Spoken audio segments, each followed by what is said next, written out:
sekali. Jadi tadi perjalanan dari Sidoarjo saya bisa sih sama, cuman rumahnya dekat saya kalau kesininya ya. Pukul sekitar 5.15 ya, nyampe sini tadi sempat keliru ke saya Bapak. Tapi juga ada agenda kegiatan ya, ada uji kompetensi untuk tenaga kesehatan. Jadi saya pikir kampusnya itu sama di satu tempat, akhirnya diarahkan ke sini, ternyata lumayan masuk sekitar 6 menit. Baik, tadi sudah diperkenalkan oleh moderator itu ya. Jadi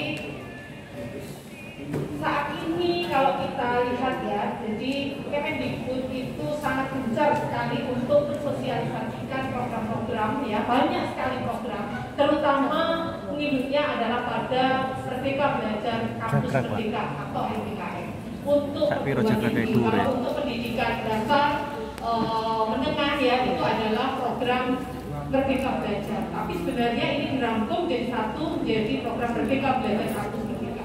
Apakah mahasiswanya saja yang merdeka? Tidak. Dosennya ini juga sama, harus dimerdekakan ya. Nah, tapi nanti seperti apa bentuk merdekanya, kita tunggu saja ya gerakan-gerakan nantinya dari kementerian. Nah, Bapak Ibu, saya tidak sendiri karena nanti di sesi terakhir itu terkait dengan bagaimana pelaporan ke PDVC ya. Itu nanti akan dibahas oleh Pak Roni Pambudi. Kami bersama-sama di Direktorat Akademik dan di SIDA mendukung untuk bagaimana mengimplementasikan dan juga melakukan pelaporan ya. Yang penting pelaporan Bapak Ibu. Kalau PDVC-nya tidak diisi, tidak terrekomisi begitu ya. Kita akan berbicara ya. Terkait dengan hal itu. Baik. Kurang mendukung ya. Jadi ini 4 topik penting yang mungkin akan kita bahas ya. Ada nanti beberapa akan saya rangkum seperti itu. Tapi yang pertama akan saya awali dulu dari latar belakang dan spirit MBKM. Tentunya Bapak Ibu semuanya sudah dengar, sudah familiar ya MBKM didengungkan. Tapi rasanya ini masih mungkin ya, beberapa mungkin sudah ada yang mengimplementasikan, namun beberapa ini masih dalam tataran wacana, direncanakan gitu ya, direncanakan untuk dilakukan. Namun kapan? Belum tahu, mungkin ada yang sudah mulai menyusun dokumen panduan, ya, instrumen untuk pedoman operasional bakunya, dan mungkin dokumen-dokumen yang lain. Namun belum terimplementasikan. Jadi kita nanti coba akan mengupas ya, bagaimana spirit MBKM ini, terutama untuk pimpinan ya.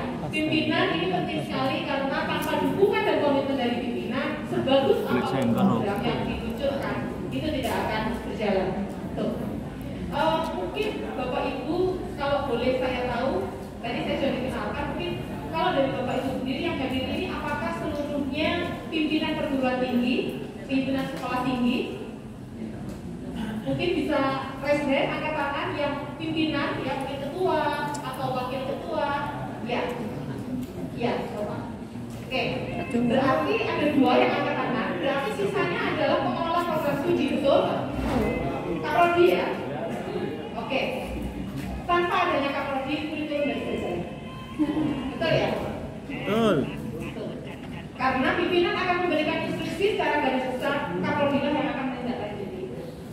Ya, jadi kalau ini banyak teman-teman Kak Rodi yang hadir, saya merasa sasaran saya tepat Bu, sehingga nanti yang mengimplementasikan, merumuskan dan sebagainya itu memang teman-teman yang ada di bawah. Baik.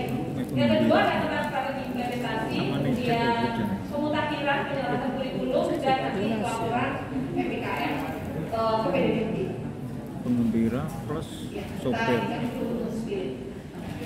Oke, Bapak Ibu, ini saya tampilkan gambaran Megatrend. Megatrend 2045 ya, yang akan diprediksi terjadi nantinya ya beberapa tahun lagi, dan di mana kita juga berkepentingan dengan Indonesia Emas tahun itu. Tapi perubahan-perubahan ini luar biasa, mulai dari demografi dunia, urbanisasi global, perdagangan internasional, keuangan global, pendapatan kelas menengah, persaingan sumber daya alam, bagaimana semuanya berebut sumber daya alam, perubahan iklim, kemajuan teknologi geopolitik maupun perubahan geopolitik. Ini perubahan-perubahan yang terjadi sekarang ini dan diprediksi itu akan terus berlanjut di megatrend 2045. Kapan masa depan itu Bapak Ibu? Sekarang. Ya, masa depan itu ya saat ini. Kita sudah ada di masa depan yang diprediksi. Dan ke depan itu sudah semakin the next future ya, the next level of the future gitu. Jadi ini sudah kita tidak bisa menghindari lagi. Gitu. Nah, apa kaitannya tantangan abad 21 jika kita lihat dari sistem pendidikan dan kebutuhan mahasiswa? Saat ini anak-anak didik kita yang baru masuk mahasiswa baru, dia 4-5 tahun lagi sampai maksimal 7 tahun kan ya di kampus, kalau lebih dari itu kan DO gitu. Itu dia akan mengikuti perkuliahan, mendapatkan bekalan perkuliahan dari bapak ibu dosen yang ada di kampus. Kemudian mereka akan bekerja dan mereka akan menjadi sumber daya manusia yang akan menggerakkan nantinya semuanya di semua lini. Gitu. Nah, apakah tantangan-tantangan ini sudah kita siapkan di kampus melalui sistem pendidikan yang mengadaptasi perkembangan dan juga kemajuan teknologi nantinya? Oke, Bapak Ibu. Sekarang kita rasanya kalau lihat TV, lihat video-video di TikTok gitu ya, viral, berita terkait dengan bencana ini sudah semakin cepat, ya, semakin cepat. Iklim kemarin baru ini berita yang di Batu ya, jadi apa namanya bencana banjir bandang, semuanya pakai tidak ada harganya gitu ya, itu sudah kena banjir bandang di Batu, di Pontianak juga banjir, di wilayah-wilayah yang lain. Perubahannya semakin cepat. Teknologi, Bapak Ibu sudah tidak bisa lepas dari teknologi. Rasanya mending ketinggalan dompet daripada ketinggalan HP. Betul ya? Karena di dalam HP itu ada e-wallet, tapi di dalam dompet tidak ada HP. Jadi kalau boleh milih ketinggalan, saya mending milih ketinggalan dompet. Karena semua uang ada OVO ya kan, ada GoPay di situ, ada platform-platform yang lain. Nanti gimana kalau ketinggalan HP di kantor? Perubahan kita nggak bayangkan cepat perubahan teknologi. Dulu kita membayangkan kalau apa namanya berapa tahun yang lalu ya, mungkin zaman saya kecil dulu kalau ada film yang mobilnya bisa jalan sendiri gitu loh di TVRI ya kalau ibu dulu ya, itu kan ada ya. Rasanya kita bayangkan kok bisa ya mobilnya ngomong sendiri, ngomong sama jam sendiri gitu ya. Sekarang ada kejadian. Kita ngomong kan pakai smartphone gitu ya, bisa mengoperasikan, menerima telepon dari smartphone. Kita bisa melihat mobil jalan sendiri pakai komputasi, artificial intelligence, Tesla udah jalan sendiri. Gak butuh waktu lama. Dulu zaman saya kecil itu saya lihat film Star Trek, itu mereka menggerakkan itu kayak gini. Canggih banget gitu ya, kita anak kecil kan ngomong gitu ya lihat. Bisa ya. Sekarang sudah terjadi Bapak Ibu. Kita tinggal geser aja pakai teknologi jarak jauh. Pakai virtual reality.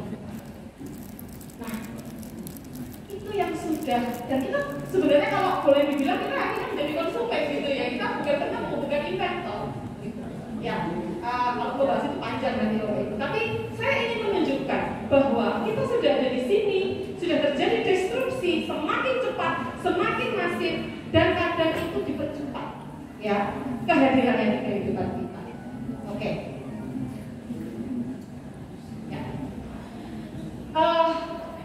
Kadang badai itu kelihatannya kan akan memporak-porandakan ya, memang betul. Jadi badai itu ibaratnya, jadi setelah badai biasanya kan akan ada pemandangan yang baik, bagus gitu ya, matahari bisa cerah kalau kita lihat film-film di lautan gitu ya. Nah, 2018 sampai saat ini itu kita diawali dengan badai yang namanya teknologi storm. Artificial intelligence sudah menjamur semuanya. Yang dulu kita tidak bayangkan ya, kita bisa katakanlah tanpa meninggalkan tempat kita bisa melakukan conference, PJJ ya, kemudian kita bisa pesan makanan dari manapun, pesan kendaraan dari manapun, semuanya dipermudah dengan artificial intelligence di semua bidang, kesehatan, kedokteran ya, kemudian pendidikan juga, di teknik dan sebagainya. Nah, 2018 teknologi storm intelligence. Di 2020 terjadilah hailstorm. Bapak Ibu pernah membayangkan ada kita bahkan kemana-mana harus naik pesawat, harus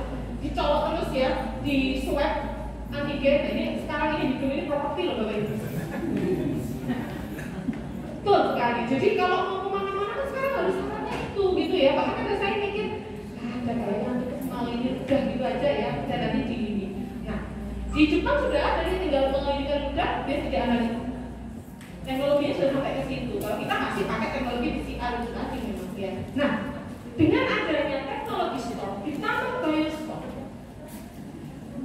2020 awal 2020 sampai sekarang Bapak Ibu, sampai sekarang ya. Dan tadi saya dengar perjalanan, ya, saya mendengarkan suara Surabaya itu mulai tanggal 24 sampai dengan 2 Desember level PKKM akan semua secara nasional dinaikkan ke level 5. Saya mikir lagi, nah sekarang kita sudah pertemuan luring, sudah kayak gak ada apa-apa gitu ya.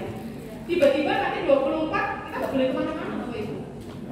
Dan kita harus benar-benar itu tadi dibatasi, pembatasan secara besar-besaran. 24 sampai tanggal 2 Desember tadi pagi gitu. Nah, kita nggak membayangkan itu. AI plus teknologi storm, biostorm ini mempercepat transformasi dan disrupsi tadi, dipercepat dengan adanya biostorm. Gitu. Jadi kita mengikuti ini, akhirnya kita mendapatkanlah yang jadilah yang namanya perfect storm, badai yang sempurna gitu ya. Sempurna itu apa? Untuk memaksa kita. Pernah nggak dulu Bapak Ibu sebelum pandemi? Saya ingat pandemi itu di tempat kami, WFH itu dimulai 16 Maret 2020. Mungkin kami agak beda lah dengan Bapak ya. Waktu itu kita kan stres ya. Waduh, terus gimana ngajarnya? Pakai ini, Google Classroom. Ngajarnya lewat Zoom. Waduh, semuanya langsung Zoom semua gitu ya. Padahal kita lupa bahwa sebelum itu kita sudah ada e-learning gitu loh sebenarnya. Tapi e-learningnya nggak pernah ditengok. E-learningnya hanya pada diaktifkan saat akreditasi saja. Kan ya. Gak usah jauh-jauh Bapak Ibu. Saya evaluasi tempat kami sendiri. Saya nggak di Bapak Ibu ya. Bapak Ibu sudah ini e-learningnya di kami. E-learningnya itu sebelum pandemi itu sudah ada, bahkan sudah 2016. Oh, balik workshop itu ya begitu aja. Mau diboksokkan, mau nama ganti nama, pendampingan, mau ganti apa namanya, outputnya mau, nggak ada yang jalan. Begitu kena pandemi corona, mau nggak mau, suka tidak suka, semuanya harus pakai e-learning itu. Dan alhamdulillah ya, tidak ada yang maksa yang corona yang maksa.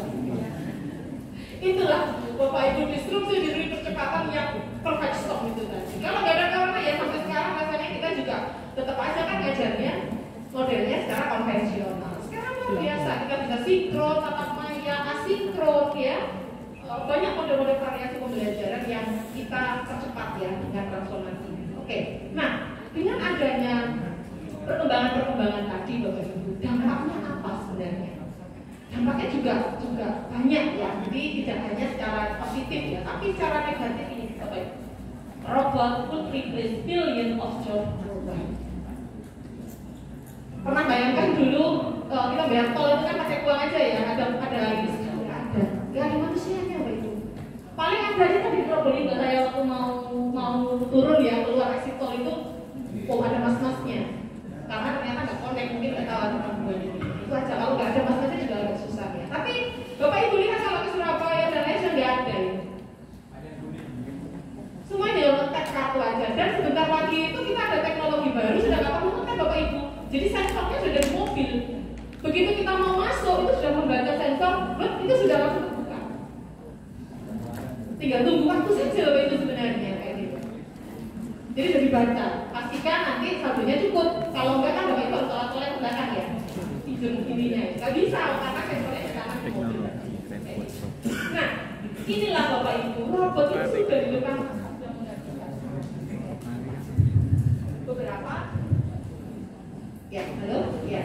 Menggantikan beberapa pekerjaan, million ya, nggak yang berapa, million of job. Nah, apakah nanti ke depannya juga dosen? Ini juga akan satu sini. Ya. Baik. Jadi kembali ke pertanyaan, apakah nantinya dosen, guru, jangan-jangan kita juga akan digantikan dengan robot? Karena ternyata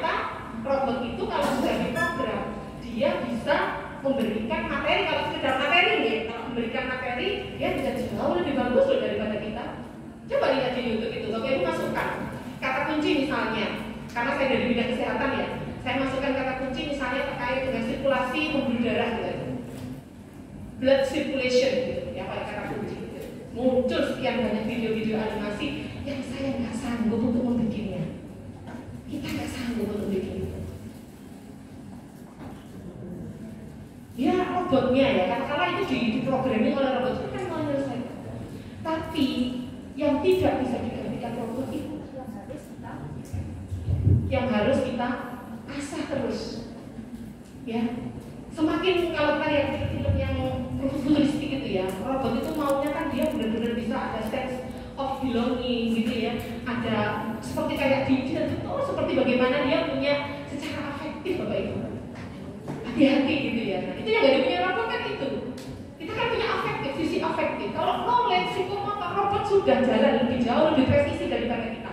Tapi robot nggak punya secara sisi afektif. Nah, itulah yang harus kita kembangkan dalam pembelajaran kita nantinya. Oke.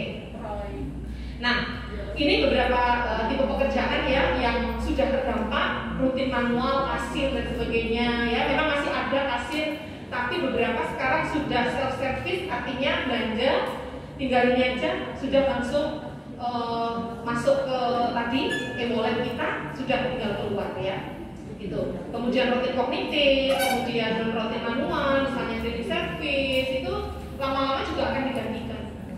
Robot sudah menggantikan, bukan akan digantikan ya Bapak Ibu ya. Robot itu loh, apa namanya, pembersih lantai itu kan sudah ada, dia juga sendiri, dia mapping ini jalan. Saya ada pengen beli robot tapi masih mahal. Jadi nggak usah nyapu. Jadi kita tinggal ini dia kerja sendiri ya. Itu sudah pembersih, jadi nggak perlu ini. Tapi belum ada robot saya lihat itu yang bisa masak ya, apalagi masakan-masakan Nusantara belum ada. Jadi peluangnya masih tinggi gitu ya, jangan sampai itu diartificialkan.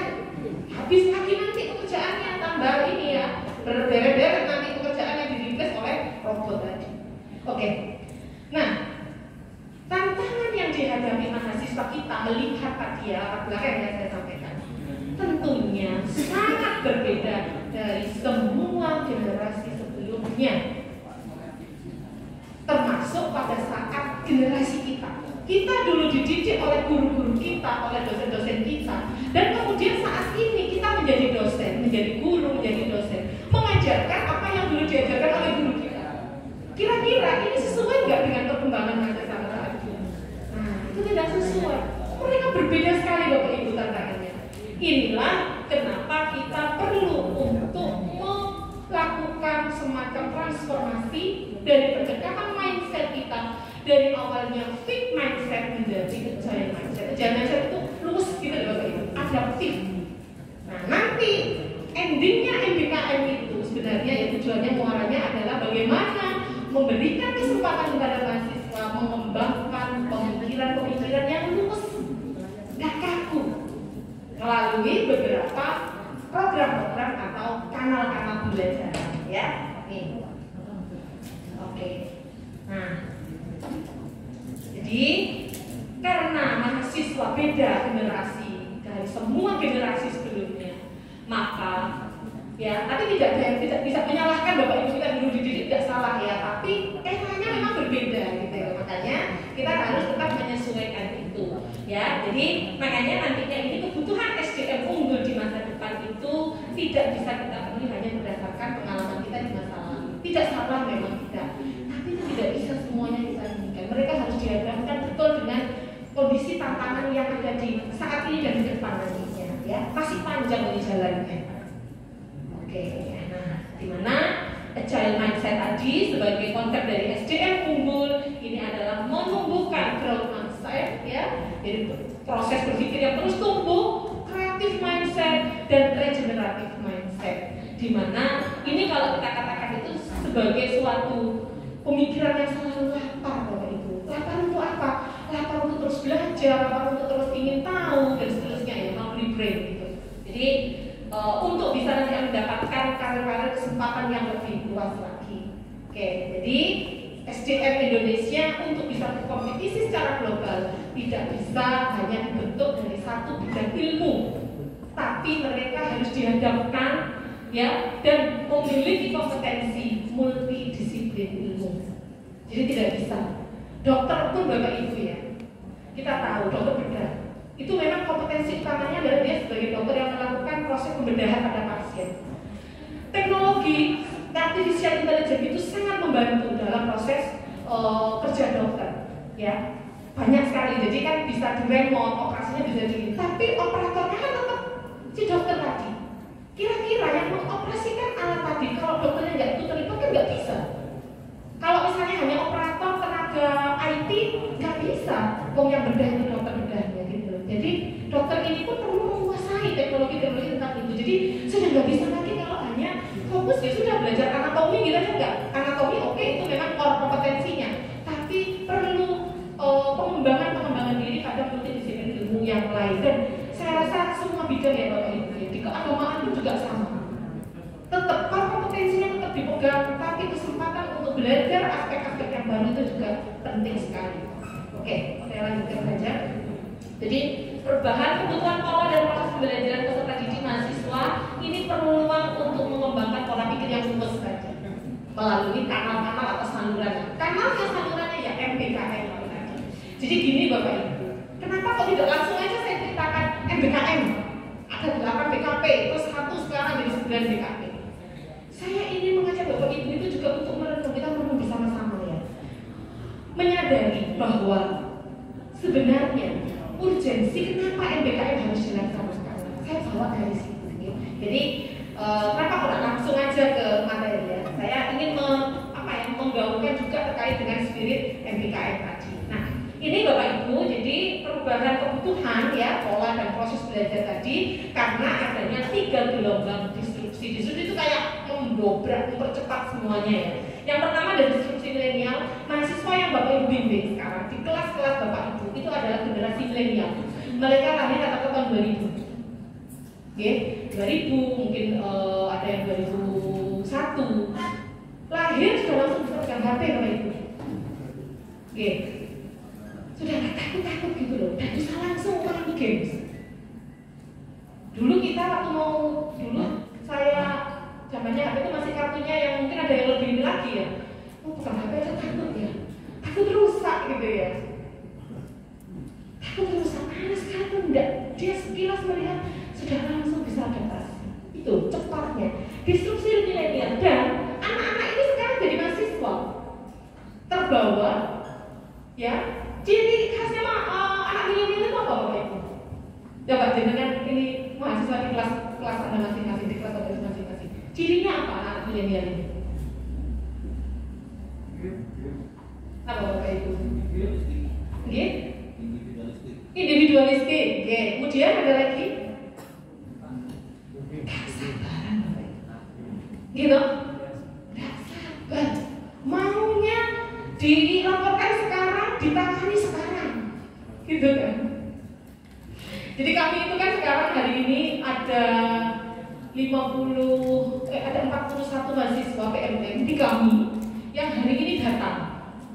Jadi mereka itu awalnya kan skemanya boleh milih ya, antara luring atau daring. Nah, kampus waktu itu belum siap memang terus terang. Banyak hal yang harus kami siapkan sehingga terus sementara kayaknya lihat situasinya di situ aja juga masih baru-baru aja waktu itu turun level. Kita bandingkan aja. Waduh Bapak Ibu, setiap hari saya kami tidak diteror di grup mahasiswa itu. Gimana Bapak Ibu, kapan kami dilurikan, kapan ini?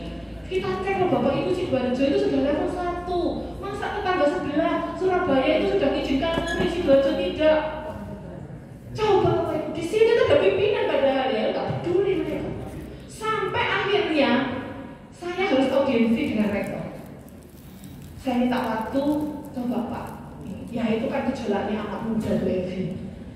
Ya betul memang Pak, gejolak anak muda tidak sabaran. Tapi cobalah kita selami alam pikir mereka juga gitu loh ya. Sudahlah akhirnya dengan berbagai ini ya, setelah audiensi kita putuskan luring. Waduh senangnya kayak gimana? Tidak berhenti sampai di situ Pak. Ternyata masih banyak yang ini, yang itu. Tuntutannya mereka tuh penuntut Bapak Ibu. Enggak, bener ya? Sampai hari ini datang itu tadi ya, Pak nanti kami dijemput jam berapa? Nanti kami ini jangan begitu ya Pak. Ramai sekali. Jadi mohon maaf tadi saya masih harus mengkondisikan teman-teman di PMM ya. PMM itu pertukaran mahasiswa merdeka ya dalam negeri yang diinisiasi oleh Kemendikbud ya, itu kita butuhkan. Nah itu ada sekitar 20 perguruan tinggi Pak. Mahasiswa itu anak-anak terbaik. Kalau di kelas itu dia paling vokal. Kan dia ikut ya ke kelas-kelas gitu ya, gabung dengan mahasiswa lokal. Dan mahasiswanya sudah sendiri kok nggak dengar ya, nggak kelihatan ininya. Tenggelam Pak, karena mereka vokal sekali. Jadi benar-benar harus dosennya juga harus siap gitu loh ya. Jadi kita tuh harus benar-benar pasar terbuka gitu ya, harus siap menerima. Kita nggak boleh, saya nggak mau kelas saya dikasih mahasiswa PMF dulu. Saya nggak menawarkan kelas yang jenengan Bapak Ibu untuk juga mahasiswa sendiri ini yang memilih gitu loh. Jadi tidak bisa menghindar. Stres dosen, Bu, saya mundur aja dari kelasnya yang di dosen PMF, nggak bisa. Kenapa? Kalau ini sampai mundur, anak-anak protes, dia bisa protes di media sosial, kena kita. Jadi kayak gitu Bapak Ibu. Akhirnya apa? Ya kita puter otak kan, karena tadi kan nggak pikir Bapak Ibu ya, kita zonanya aman aja wes, sejalan materi mahasiswa sendiri gitu ya, nggak bisa. Gitu. Nah, itu ya Bapak Ibu. Jadi anak-anak milenial itu kayak gitu, kita perlu menyelami alam pikirnya mereka. Mereka cepat bosan Bapak Ibu, disuruh duduk kayak gini, wah nggak siap. Berjam-jam kayak gini, nggak betah. Terus mereka itu sangat visual. Senang lihat sesuatu yang menarik. Jadi dampaknya apa? Kalau Bapak Ibu mengajar dengan PPT yang itu setiap tahun Bapak Ibu pakai dan diupdate, mungkin mereka udah dapat dari kakak-kakak tidak di-share kan ya. Sekarang udah banget nge-share segala sesuatu. Loh alam, materinya tetap sama. Oh saya sudah tahu. Gak ada sesuatu yang baru. Saya belajar aja dari YouTube. Ya enggak? Akhirnya menurut apa? Kita harus berinovasi, ya kan? Paling nggak gantilah template-nya gitu loh. Template PPT-nya ganti, update lah itu isinya. Jangan blok sama. Nanti tahu akademiknya nggak diganti, gitu ya. Jadi itu Bapak Ibu. Anak-anak ini adalah anak-anak yang kena disrupsi milenial. Mereka ingin cepat ya, segala dengan cepat. Tidak sabaran tadi. Mereka sekarang ingin sesuatu itu yang update, indah ya, secara visual. Kemudian mereka ya itu tadi secara teknologi juga ya, di sisi teknologi mereka cepat sekali menggunakan teknologi. Kalau kita dosen tidak mengikuti perkembangan itu ya benar-benar out of date akhirnya ya. Tuh, dan ada disrupsi kompetensi di mana beberapa tadi pekerjaan-pekerjaan sudah diambil alih oleh robot. Oke, ini dari pendidikan di masa depan ya, future education itu menurut Jack Ma. Jadi di masa depan itu bukan lagi kompetisi tentang pengetahuan, karena pengetahuan itu bisa didapat dari mana saja, dari sumber mana saja. Tapi masa depan itu adalah kompetisi kreativitas. Kreativitas tidak bisa ditiru, kreativitas itu pasti original. Kemudian kompetensi imajinasi, kompetensi belajar, dan kompetensi untuk berpikir secara independen. Inilah ya, jadi kalau kita hanya sebatas ngasih kuliah, ngajar, ngomong saja, nggak ada value yang lebih yang diterima mahasiswa, mereka bisa belajar dari Google Bapak Ibu. Google lebih lengkap daripada materi kita.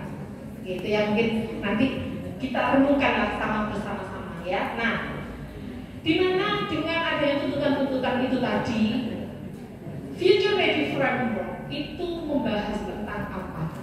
Jadi belajar itu dilakukan secara personal. Nah, itu difasilitasi DMPKM. Sesuai skemanya, saya ingin mengembangkan kompetensi bagaimana ini dia bisa milih studi independen, dia bisa magang, milih mungkin sebagai guru, dia bisa milih asistensi mengajar. Tidak harus guru sebenarnya ya, prodi yang lain juga bisa. Mungkin riset, KKN, wirausaha, itu BKP ya. Secara ini dipilih sendiri oleh mahasiswa. Personalized learning, flexibility learning, dia belajar bebas kapanpun melalui media apapun, tidak harus sinkron kayak gini, sinkron tatap muka, dia bisa secara asinkron, fleksibel. Kemudian kompetensi abad 21 itu sudah terfasilitasi melalui kanal MPKM ya. Kemudian digital citizenship society 5.0, kita kan masih sering ini yang mendengungkan yang revolusi industri 4.0. Jepang itu sudah selesai revolusi industrinya. Jepang sekarang masuk di Society 5.0. Jadi dia, kalau Bapak Ibu lihat videonya Society 5.0 itu bagus sekali ya. Dia tidak meninggalkan kearifan lokal, tapi dia terus bertransformasi dengan teknologi. Itu harapannya ke sana. Teknologi skill, secara bekerja, remote working, remote learning, MBKM, anywhere, anytime learning, melalui kanal MBKM juga. Ya, oke. Jadi saya langsung saja, mungkin ini ya. Jadi sistem pembelajaran dan konten pembelajaran yang berjalan saat ini, yang ongoing, ya berjalan saat ini, kita itu lebih bagaimana mendapatkan ilmu, Bapak Ibu. Knowledge acquiring, mendapatkan ilmu, mengkurasi informasi-informasi dari sumber manapun, masih di tahap itu. Nah, sehingga akhirnya tanpa kita sadari dalam pendekatan pembelajaran dan evaluasinya, kita lebih banyak membekali pola pikir mahasiswa itu dengan pola pikir yang lower order thinking skill atau LOTS, daripada kita meraksa mereka untuk membangun pola pikir yang HOTS atau higher order thinking skills, ya. Jadi sehingga kalau bukan pola pikir yang HOTS ini, yang terbangun adalah pola pikir tidak dinamis tadi atau fixed mindset, bukan yang luas tadi yang kecil mindset. Itu Bapak Ibu. Nah, ya.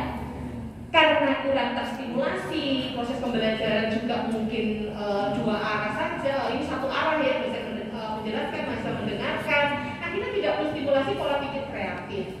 Nah, kalau dari hasil ininya apa namanya PISA ya, hasil rilis risetnya PISA tahun 2011, hampir 90% siswa Indonesia itu memiliki tingkat kemampuan berpikir yang rendah dan sangat rendah. Bapak Ibu lihat kita di Indonesia ada di sini banyak birunya atau hitamnya. Ya. Hitam ini artinya very low. Dunia loh Bapak Ibu yang ini, dan ini menjadi tamparan keras sebenarnya ya. Semuanya stres pokoknya ya. Yang di atas itu juga berpikir gitu ya. Bagaimana kita yang di bawah ini kan harusnya juga ikut tertampar juga ya, harus sama. Nah, karena ini very low, ya, yang merah itu low, berarti kan rendah dan sangat rendah ya. Kuning itu intermediate, tengah-tengah gitu. Hijau itu high, tinggi. Advance itu sudah lanjutan. Ada yang biru, nggak nampak Bapak Ibu. Mungkin hanya 0, sekian, nggak kelihatan, nggak terdeteksi. Apa konsekuensinya Bapak Ibu? Karena LOTS yang dominan, maka hoak mudah menyebar karena literasi rendah. Tidak mau membaca, tidak mau menulis disebut pertama. Pokoknya kalau ada informasi di WA, pengen cepat-cepat jadi pendekar ya, pendekar. Apa namanya? Orang pertama gitu ya, yang meng-share itu. Tanpa kita tahan dulu beberapa menit, benar nggak? Pertama kan harus kita benar nggak informasi ini? Dari siapa informasi ini gitu ya? Nah kalau perlu kan kita proof lagi, kita cek. Kan sekarang sudah banyak ya mesin-mesin untuk ngecek hoax apa enggak. Bahkan Kominfo itu kan bahkan meriliskan berita-berita hoax itu kan banyak sekali. Di Facebook itu banyak sekali hoax sekarang. Ya. Jadi hoax ini kan akhirnya yang memicu banyak permasalahan ya, karena informasi tidak benar tapi itu diterima gitu ya tanpa adanya filter, ya akhirnya terjadilah hal-hal yang tidak diinginkan. Karena apa? Karena ini tadi berpikirnya hoax ya. Nah, ini kita lihat Indonesia dari sini, kita itu kalau yang ini kok jadi ada di nomor tinggi gitu ya. Peringkat-peringkatan ini itu malah ini ya. Jadi di antara juga ya. Oke, nah, ini yang tingkat apa namanya advance itu Cina Taipei, Singapura, Korea, ya Asia ini ya, Jepang, Turki, Malaysia. Nah kita ini jiran kan ya, dekat sekali, tapi kita masih jauh juga ya, masih tinggi juga ini ya, tapi Indonesia masih di bawahnya lagi, dan seterusnya ini kita ada di Indonesia. Oke. Nah kalau ini adalah negara-negara yang disurvei ya sebagai negara paling kreatif. itu negaranya semakin kreatif Bapak Ibu. Sekarang kita lihat Indonesia warnanya apa Bapak Ibu? Putih. Nggak kelihatan Pak, abu-abu samar ya. Abu-abu samar loh Pak, kalau 0,2 aja masih ada pinknya ini Pak. Karena aku suka saya zoom gitu ya, dari saya tahu itu dari sumber aslinya ini. Dan ini kan dari GCI ya, Global Creativity Index. Benar warnanya itu cerah banget gitu ya. Cerahnya tidak menyenangkan ini. Karena ternyata kita kreativitas kita itu rendah di sini ya. Nah, ini Australia ini nomor 1. Secara warna juga ini kan dari warna ya, kreativitas apa namanya ini nomor 1. Australia, Amerika, New Zealand, Kanada, Denmark. Singapura ada di nomor 9. Mengalahkan Netherlands. Indonesia sih Ya, Singapura beritanya kemarin itu adalah penduduknya adalah sebagai negara dengan penduduk terlelah. Mungkin kalau sempat baca itu ya. Jadi mereka itu kelelahannya ini itu nomor 1 Bapak Ibu. Lelah karena apa ya? Karena kerja. Kalau kita kadang saking rebahan, saking sampai lelah gitu ya. Lelah karena rebahan gitu ya. Jadi kamu ya ini aja ya, apa biar ngantuk ya. Gitu. Nah, apa dampaknya Bapak Ibu? Dengan kreativitas yang rendah, maka inovasi rendah. Para penemu barang-barang itu kan yang paling ini kan cepat ya. Bapak Ibu HP-nya apa? HP Korea atau HP Amerika? Apa dua-duanya? Yang Amerika katakan Bapak Ibu, Amerika itu berarti iPhone ya. Yang HP-nya iPhone dari Amerika katakan Cina. Yang Cina itu tadi tinggi juga ini. Yang HP-nya Korea katakan Samsung. Yang nggak katakan HP-nya dari mana? Samsung. HP saya dari Korea juga Bapak Ibu, sama ya. Gitu. Nah, Vivo. kita itu kan bangga sekali kalau sudah ganti seri HP gitu ya, terbaru. Pokoknya cepet-cepetan ganti yang versi terbaru. Bukan bagaimana kita cepet-cepetan untuk berinovasi itu. Ya karena itu tadi sejak awal pola pendidikan kita itu tidak merangsang terjadinya hoax tadi. Ya, jadi tidak akan ujuk-ujuk tiba dari pink yang atau merah muda yang gelap. Sampai orang pun ya mungkin masih berputar di warna yang cerah tadi. Karena inovasi rendah maka investasi rendah, pendapatan per kapita juga rendah Bapak Ibu.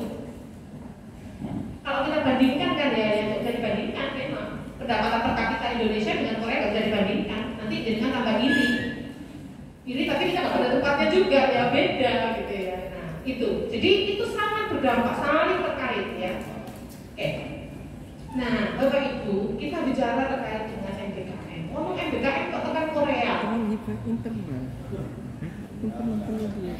Ya Bapak Ibu, karena spirit MBKM itu kalau nggak dikasih tahu ini loh gitu loh ya, ini loh kondisi kita. Itu ya kadang kita hanya terkungkung terbatas, oh program titik, yuk kita lakukan. Ada program dari kementerian kita lakukan, tapi kita tidak tahu, tidak mungkin belum memahami secara ini esensi ya, spiritnya. Kenapa sih kita harus berubah? Itu. Jadi kembali lagi, MBKM ini bukan hanya kepentingan dari kementerian, kebetulan saja itu dipercepat. Transformasi itu dipercepat oleh kementerian di era Nadiem Makarim saat ini. Makanya kenapa menterinya kok muda sekali ya? Karena itu tadi salah satunya yang bisa bergerak lebih cepat. Bukan berarti menteri yang sebelumnya dapat tidak Bapak Ibu, tetap ya. Tapi eranya ini loh, eranya ya ada di masa generasi itu beda dengan sebelumnya. Itu. Jadi bukan hanya program untuk kepentingan kementerian, bukan, tapi memang ini adalah kebutuhan kita bersama di perguruan tinggi. Baik, jadi MBKM ini adalah akselerasi proses ya, sehingga resilience kita tangguh terhadap perubahan yang cepat tadi. Kita perguruan tinggi mampu menyesuaikan diri dengan luas terhadap perubahan sebagai bantalan untuk adaptasi ke depannya dan memberikan ruang kepada mahasiswa untuk mengambil SKS di luar program studi selama 3 semester. Itu esensi dari MBKM ya. Jadi belajar di luar program studi, di luar perguruan tinggi selama 3 semester Bapak Ibu ya. Jadi sebanyak satu semester itu setara 20 SKS itu di luar prodi dalam perguruan tinggi, jadi di prodi yang berbeda gitu ya, tapi masih bisa di dalam perguruan tingginya. Dan 2 semester itu di prodi yang sama tapi di luar perguruan tinggi atau di luar prodi, di luar perguruan tinggi. Berarti di mana dia berkegiatannya? Di dunia industri, dunia usaha, di masyarakat yang membutuhkan. Itu setara 2 semester setara 40 SKS. Intinya 1 semesternya itu 20 SKS Bapak Ibu. Ini. Jadi kalau sarjana itu kan lulusnya 8 semester ya, 144 SKS.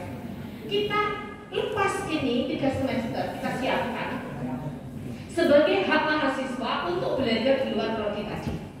Bapak Ibu, ini adalah hak. Kalau hak itu berarti boleh diambil, boleh tidak ya?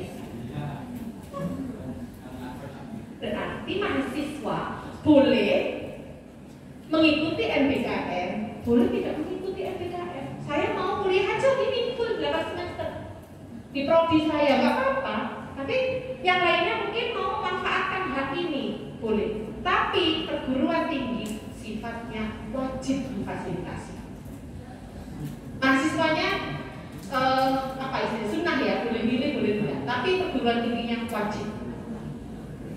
Nah untuk prodi D1, D2, D3 ya itu bisa, tapi diperlakukan proporsional dalam kurikulumnya. Ada yang dari prodi D3 Bapak Ibu? Tidak ada ya, dari S1 semua ya. D3 tidak ada ya? Ada. Ya. Nanti ini bisa diberlakukan Bapak, tapi secara proporsional. Karena kalau untuk D3 kan 108 minimal untuk SKS. Oke. Ini saya langsung saja, oke. Arahan kebijakan terkait ini, oke. Bapak Ibu sudah familiar dengan ini? BKP ini kalau belum, saya akan kupas satu persatu. Belum. Tapi jika mungkin sudah beberapa kali ikut seminar, workshop tentang MBKM kan sudah diulang. Kalau belum, saya akan pelan-pelan menjelaskan satu persatu. Oke, baik. Oke. Belum. Yang sudah, tidak apa-apa ya, didengarkan aja nanti sambil mengingat kembali. Oke. Jadi MBKM itu dibikin, MBKM itu kan programnya ya, istilahnya program besarnya. Diturunkannya dalam bentuk subprogram gitu ya, yang kita sebut istilahnya itu BKP Bapak Ibu. BKP itu adalah bentuk kegiatan pembelajaran. Nah, bentuk kegiatan pembelajaran atau bisa itu sebagai kanalnya, saluran belajar 1, 2, 3 sampai 8. Nah, ada apa saja di 8 BKP ini? Saya sambil piring ya. Yang pertama adalah pertukaran pelajar atau pertukaran mahasiswa. Ini adalah BKP yang paling favorit karena kita bisa dengan mudah, yang penting ada kerjasama, koordinasi gitu ya. Ini saling ngirim menerima mahasiswa. Kita ngirimkan mahasiswa itu berarti mahasiswanya outbound, kita terima mahasiswa itu kita mahasiswanya inbound. Jadi saling mengirim, saling menerima. Kalau itu Bapak Ibu sudah ada kerjasama, kenal baik misalnya dengan rekannya, dengan kaprodinya, sudah nggak pakai biaya Bapak Ibu. Bisa saling nggak usah biaya ya. Pokoknya saling ngirim, aku ngirim 10, aku ngirim 10 gitu ya. Jadi Bapak Ibu, itu Bapak Ibu sudah melakukan BKP yang pertama, pertukaran mahasiswa. Paling eligible dilakukan untuk semua program studi, apapun itu. Meskipun kesehatan itu tidak diinginkan, dia eligible untuk program itu. Pertukaran mahasiswa. Nah, bentuk kegiatan pembelajaran yang kedua yaitu magang atau praktek kerja. Apakah mahasiswa dari program studi agama bisa melakukan BKP magang? Sangat bisa, kenapa tidak? Tinggal Bapak Ibu coba nanti identifikasi lagi mitra-mitra potensialnya yang selama ini sudah punya MOU ya, dicek lagi, diidentifikasi lingkup apa yang akan dilakukan di magang. Nah, magang ini Bapak Ibu ya, sifatnya adalah magang, bukan magang kurikulum. Kalau magang kurikulum kan hanya 3 SKS. Ini magang setara 20 SKS full 1 semester. Kalau magang yang selama ini Bapak Ibu rancang di kurikulum itu kan magang kurikulum yang hanya 2-3 SKS dilakukan sekitar 3 bulan saja. Setelah itu balik lagi dan mereka masih menempuh perkuliahan. Tapi kalau ini tidak. Ya, kemudian ada asistensi mengajar, ini sangat sesuai dengan teman-teman yang PPAI, PBA ya, di mana profilnya adalah menjadi pendidik. Itu sangat sesuai ini asistensi mengajar. Penelitian Latihan riset juga bisa. Nanti saya tunjukkan ya bagaimana prodi di kami itu juga melakukan untuk BKP ini.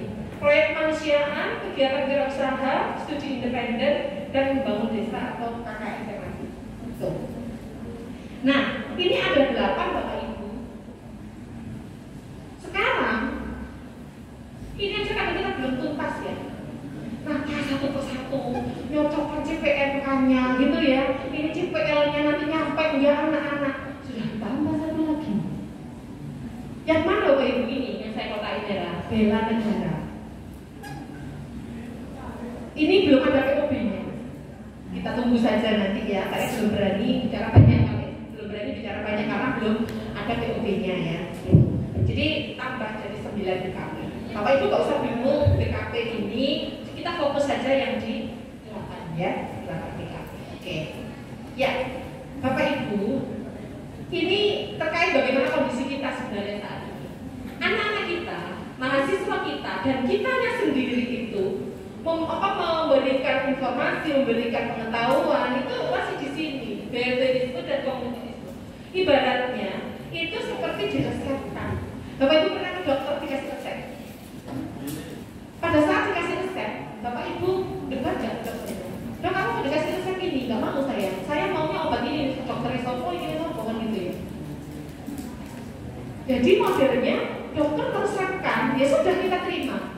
Nah, pembelajaran kita itu model-model preskriptif model.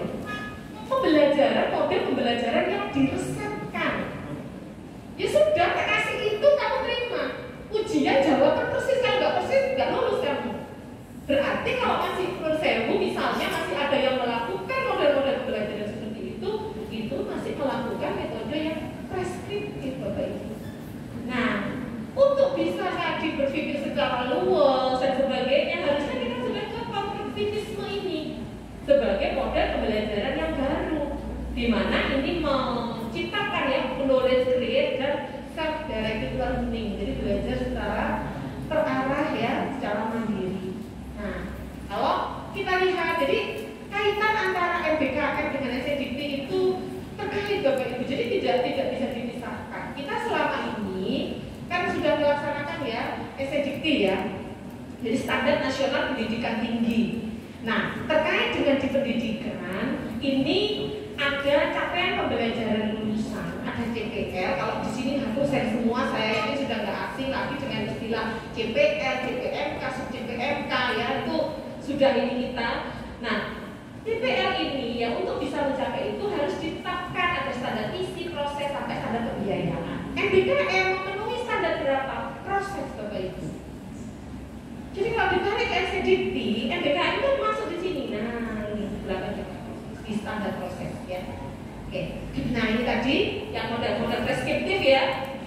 Dengan adanya MBKM ini didisrupsi model-model pembelajaran peresepkan tadi dengan model pembelajaran self-directed learning and flexible. Jadi fleksibel bisa dimanapun, kapanpun, belajar dengan siapapun ya. Nah, jadi tidak hanya lulus kayak gini, tapi dia bisa kemana-mana. Bapak Ibu, kita sharing mawon nih.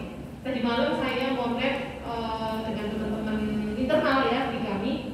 Kami itu ada beberapa program yang jalan Bapak Ibu. Ada PMM tadi yang hari ini datang. Ada kampus mengajar 2, angkatan 2. Kemudian ada program magang studi independen bersertifikat. Kemudian ada program PMMP BUMN. Ada program magang ATR. Ada pejuang muda Kemensos. Ada program lagi ya itu. Itu running bersamaan Bapak Ibu. Dan itu akhirnya kita punya PIC ya, tanggung jawabnya. Nah, tadi malam waktunya Monef yang MNIP. Semua mahasiswa kita hadirkan, Kak Profi kita undang, pakai Zoom aja Bapak Ibu. Berapa ya, saya pulang kerja kemarin. Mulai dari habis isya jam 7 malam sampai setengah 10, gak terasa. Jadi ngobrol sama anak-anak saya dengarkan, coba Mas ini kan sampaikan gimana pengalamannya. Dia cerita banyak. Bu, saya itu dapat banyak hal yang tidak saya dapatkan di kampus. Akhirnya kan ini ya senang, saya senang kalau mendengarkan cerita anak-anak itu. Coba Mas diceritakan lebih ini lagi. Iya Bu, saya itu dikritik Bu sama mentor saya. Apa evaluasi mentor Anda? Saya, kebetulan dia mahasiswa akuntansi ya Bapak Ibu ya. Saya nggak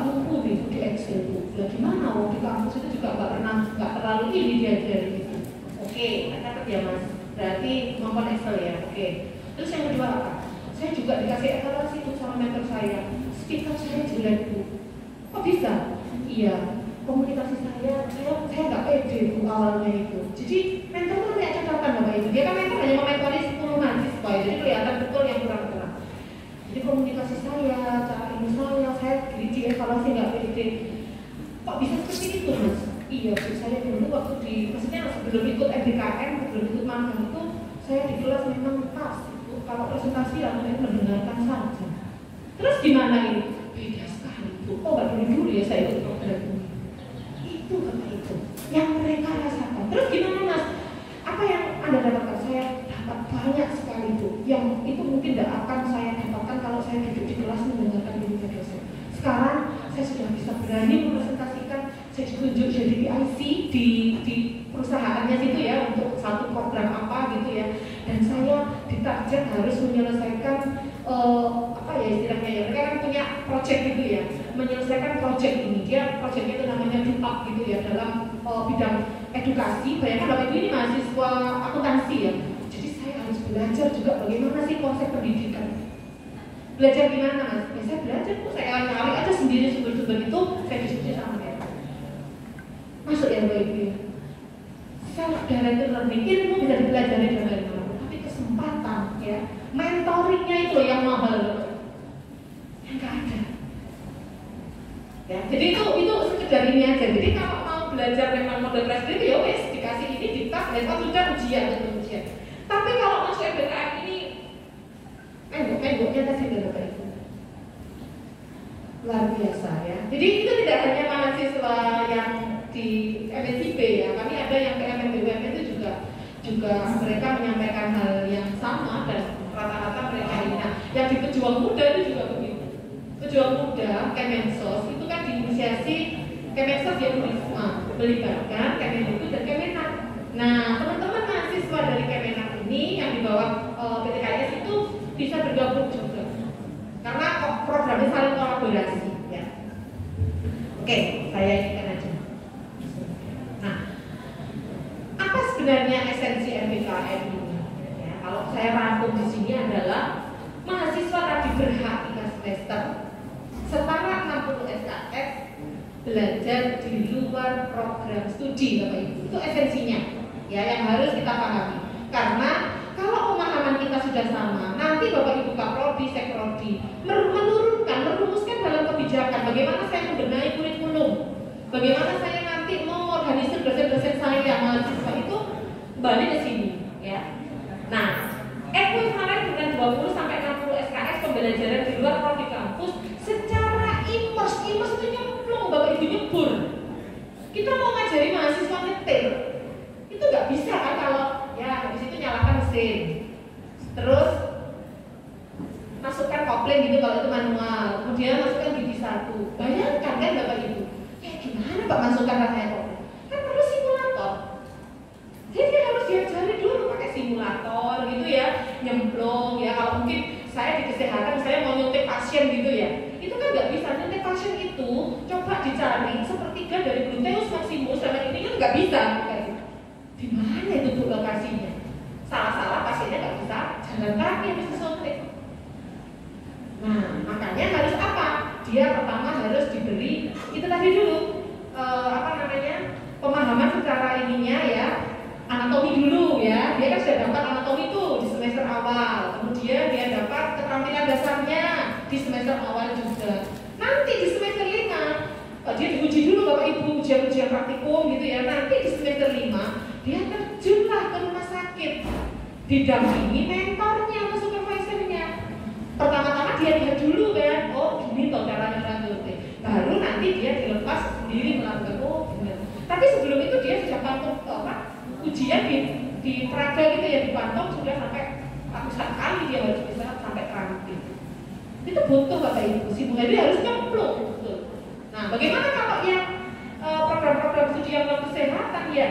Dia setelah semester 1 sampai semester 4 dia mendapatkan dasar-dasar ilmu keprodian ya, kompetensinya, kasih kesempatan dia nyemplung itu ke masyarakat, immerse untuk membangun forsisnya lagi. Nggak bisa kalau Bapak Ibu ngajarin leadership adalah suatu keterampilan yang dimiliki oleh ngomong leadership kok diterangkan. Gak bisa. Leadership itu di 4C itu juga ya, communication, collaboration. Itu harus immerse, harus nyemplung itu tadi ya. Oke, nah kewajiban perguruan tinggi adalah memfasilitasi kemerdekaan tadi ya yang menjadi preferensi mahasiswa melalui multi aktivitas, multi kanal, saluran-saluran tadi, sehingga pembelajaran bukan monopoli mata kuliah yang disampaikan dosen di dalam kelas. Jadi Bapak Ibu menghadapi tadi persiapan Megatrend 2045, kita tidak bisa berpikir bahwa mata kuliah kita yang paling penting. Kamu nggak boleh ikut MBKM, kamu harus duduk di kelas mengikuti mata kuliah saya karena ini yang paling penting. Tidak bisa Bapak Ibu ya. Jadi ini bukan monopoli mata kuliah karena sumber belajar itu terbuka luas ya. Seperti yang disampaikan oleh Mas Menteri ya. Jadi di sini Merdeka Belajar adalah unit pendidikan sekolah guru dan murid yang memiliki kebebasan berinovasi, kebebasan untuk belajar dengan mandiri dan kreatif, dan itu yang harus terus kita bantu. Sudah banyak film-film cerita-cerita inspiratif ya tentang bagaimana pembelajaran yang dimerdekakan. Kita tahu bagaimana Laskar Pelangi gitu ya, dia belajar dengan fasilitas yang sangat terbatas, tapi tidak mengukung kreativitas dan imajinasi dari anak-anak Laskar Pelangi. Oke, nah dari itu, maka dari itu perguruan tinggi ini perlu berlari lebih cepat untuk memenuhi kebutuhan SDM di masa depan. Mulai dari kita menghasilkan anak-anak ideal yang kita didik saat ini dan nanti yang akan kita luluskan. Apa yang harus dilakukan Bapak Ibu? Ini kompetensi kita, ini materi kita. Apa yang harus kita lakukan? Ya, sebagai perguruan tinggi perlu tetap adaptasi. Adaptasinya jangan lama-lama Bapak Ibu. Sudah terlalu sering ikut workshop, waktunya segera dieksekusi gitu loh. Oke, Bapak Ibu mungkin ada yang sudah menerapkan MBKM? Bisa ini Bapak Ibu anak-anak mungkin saya biar itu siapa nanti saya tulis. Oke, Bapak Ibu sudah adakah barangkali yang melaksanakan model-model MBKM tadi di tempat Bapak Ibu? Mau apapun modelnya tidak apa-apa, mungkin sudah punya panduannya dulu Bu, tapi belum melaksanakan. Boleh, itu sudah langkah yang progresif juga. Ada yang sudah ini Bapak Ibu mungkin bisa sharing? Oke, kasih draft. Pak, draft itu penting loh Pak. Kalau nggak ada draft, itu kita juga kesulitan. Dari draft segera difinalkan, disahkan di SK rektor atau SK ketua. Jadi kalau didanai monggo Pak, kembali ke institusi masing-masing. Tapi ini memang nanti payungnya itu di kebijakan itu. Nah, untuk kegiatannya mungkin ada yang sudah untuk para mahasiswa Bapak Ibu? Belum, oke, nggak apa-apa. Berarti starting point-nya, kita mulainya adalah setelah ini Bapak Ibu lihat kembali draftnya. Tadi kan udah punya draft coba dilihat kembali draftnya. Paling enggak, Bapak Ibu bikin mulai draft untuk panduan implementasi MBKM. Nanti ada juga ini. Sudah ada itu di apa namanya? Dari strategi nanti saya. Jadi di internet itu ada, kalau Bapak Ibu masukkan panduan implementasi MBKM itu muncul. Nah, itu acuannya di situ. Sama KPT 2020, KPT MBKM. Yang KPT itu kan kurikulum perguruan tinggi. Bapak Ibu kalau menyusun kurikulum kan pakai itu, kitabnya kan pakai itu gitu ya, panduannya pakai itu. Jangan pakai yang 2018, pakai yang 2020 yang MBKM. Oke. Nah, proses adaptasi ini harus cepat tadi. Jadi dengan jangan lama-lama Bapak Ibu, jangan terus dari draft berbulan-bulan jadi draft. Harus ayo segera kita sahkan ya, supaya bisa menjadi payung hukumnya. Menyusun ini ya, kemudian penyesuaian nanti rancangan pelaksanaan kegiatan, penyesuaian dan penyelarasan kurikulum untuk mendukung MBKM. Nanti akan saya bedah di slide kedua ya, materi berikutnya tentang kurikulum.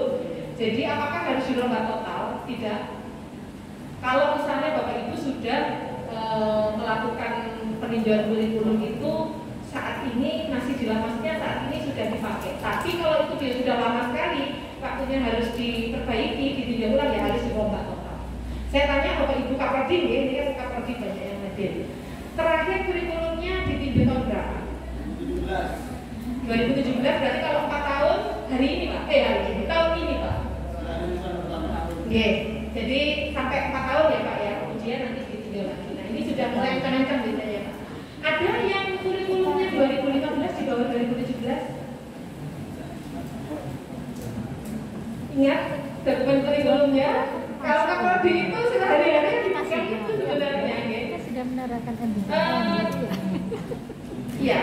Kalau ketua, Bapak ketua itu sudah apa namanya istilahnya sudah tinggal mengesahkan saja, tapi kan Kaprodi yang meramu sampai jadi dokumennya. Ada yang 2020 dokumen kurikulumnya disahkan 2020. Ibu tahu berapa? Kalau boleh tahu dokumen kurikulumnya? Oke. 2017 berarti sudah persiapan ya. Ada yang 2015? Tidak ada. Pak, berapa tahun berapa? 17. Nanti jangan-jangan kamu itulah saya kenapa ada. Tidak ya. Jadi, tahunnya saya ingin ini aja ya. Berapa tahun berapa kurikulumnya? 2017 juga, janjian. Nah, berapa Pak? Saya masukin ada yang 2019, 2020. Tadi kan Kaprodi dong ya, banyaknya Kaprodi kan. Tahun berapa Pak? 2019. Oke, 2019 peninjauan kita sudah melakukan penyesuaian atau updatingnya. Tahun berapa Pak? Updatingnya kemarin nih, 2020. Oke, bagus. Saya ingin tahu ada nggak kurikulumnya yang sudah lewat waktu? Tidak ada ya, alhamdulillah semuanya 2017 tadi ya. Jadi tahun ini siap-siap untuk ditinjau kembali. Itu nanti kaitannya dengan kurikulumnya. Nah, perguruan tinggi harus bergerak beradaptasi ya untuk perubahan pola pendidikan dan pengajaran di perguruan tinggi supaya bisa mensukseskan mengakselerasi ya, dimana karena memang perguruan tinggi itu dituntut lulusan bisa memberikan kita tidak bisa tiba-tiba lulusan kita diterima ya oleh dunia industri, dunia usaha kalau kita tidak menyiapkan melalui kanal aktivitas yang multi kan. Ini adalah strateginya. Jadi bagaimana sebenarnya kita menginginkan MBKM? Ada beberapa Bapak Ibu yang saya coba identifikasi. Yang pertama adalah komitmen perguruan tinggi. Sudah ada komitmen, tidak ada yang menolak kan Bapak Ibu ya? Kalau menolak berarti kita perlu menata komitmen dulu. Maksudnya menolak itu sudah nggak usah repot-repot MBKM sudah belajar aja. Nah itu berarti ada resistensi Bapak Ibu. Jadi ada penolakan yang mungkin belum tahu apa sih sebenarnya esensi dari MBKM tadi. Jadi perlu adanya ini tantangan yang saat ini dihadapi adalah komitmen perguruan tinggi, kemudian kurikulum, pengembangan kurikulum, ya, implementasi MBKM melalui kebijakan akademik, panduan teknis, rekognisi atau pengakuan SKS, dan pembiayaan serta apresiasi jika kegiatan itu dilakukan mandiri oleh perguruan tinggi. Bapak Ibu, nah kalau misalnya itu ikut hibahnya kayak Kemensos yang pejuang muda kan pun pendanaannya dari negara, kita tinggal menyiapkan mahasiswa saja dan menyiapkan dosen berarti. Tapi untuk mahasiswa dia uang saku dan sebagainya perguruan tinggi nggak perlu keluar biaya. Itu yang kalau kita mengikuti program atau fleksib dari Dikti atau kementerian yang lain. Tapi kalau dilakukan sendiri ya harus dialokasikan bisa dalam RAP ya atau SKK. Maka ini adalah salah satu tantangan ya yang memang dihadapi tapi perlu kita cari solusinya. Oke.